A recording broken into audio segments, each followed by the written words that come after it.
Today we are going to show you our wall canvas products and how to install them. Our wall canvases come packaged, rolled up, and ready to install. Make sure to clear your area of any furniture and remove any outlet covers and wall plates before putting up your wall canvas. Start by pulling down the backing from the wall canvas, only removing about the first foot of backing.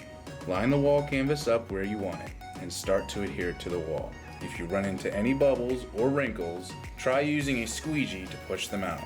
If this doesn't work, you can easily pull the wall canvas back up and reposition it. When you get to the outlets, use an X-Acto knife or scissors to cut out a small rectangle around the area. Once your wall canvas is completely adhered to the wall and you've removed any bubbles, you can reattach your wall plates. Move any furniture back and enjoy your new wall.